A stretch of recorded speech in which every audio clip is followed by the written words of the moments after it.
The first day of Melbourne's second lockdown has been marred by setbacks, confusion over police roadblocks and 165 new COVID cases, sending the tally soaring. The Premier unable to shed light on a return to school, except to promise temperature testing when Term 3 starts. And there's been a small reprieve for lockdown tower tenants. Andrew Lund leads our coverage tonight. Suburban roadblocks and quiet city streets, Melbourne woke to a new but familiar reality. Everything is on the line here and we need to make sure that we're all playing our part. Today, Victoria recorded another 165 new cases, the second highest spike since the pandemic began. 9 have been reclassified, taking the state's total to 3,098. 932 cases are currently active, with 40 people in hospital, 9 in intensive care. I wouldn't expect that this is the peak. I absolutely keep my fingers crossed that it is.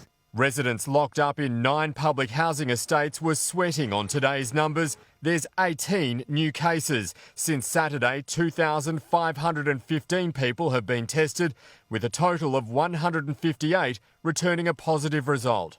The expectation is that there will be more cases. Obviously, we've tested a lot of people over the last 5 days, but there are still people who are going to be incubating. This afternoon, 8 of the towers were cleared to return to stage 3 restrictions, but residents of the 33 Alfred Street estate in North Melbourne will face 14 days quarantine. The assumption has got to be that everybody in that tower is a close contact of someone who is positive. They will need to remain in their flat, in their unit, except for medical care and for supervised daily exercise. It's been very tough, and for some it's going to continue to be tough. The Altaqua College cluster has climbed to 113 with 6 new cases, while another has been linked to the Collins Street Hugo Boss store, taking that cluster to 8.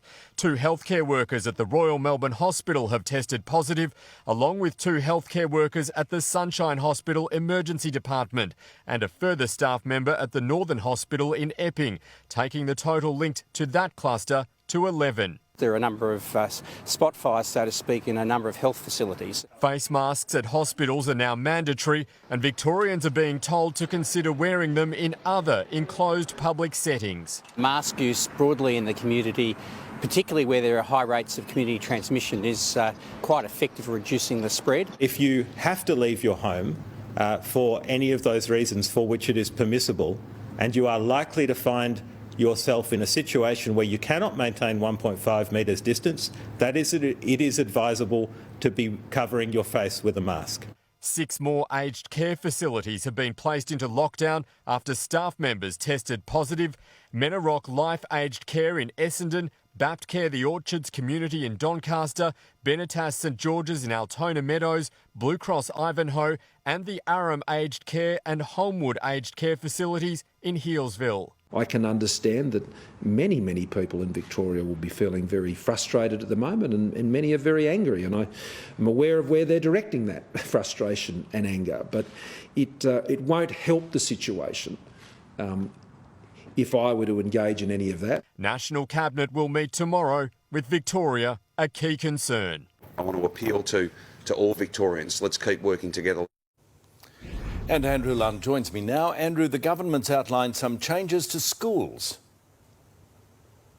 Yes, Pete. Students at state schools in metropolitan Melbourne and the Mitchell Shire will be required to have their temperature taken every morning when Term 3 resumes. Students with a temperature of 37.5 degrees or higher will be asked to return home and get themselves tested for coronavirus. 14,000 non-contact thermometers will be given out to state, Catholic and independent schools to allow the checks to proceed.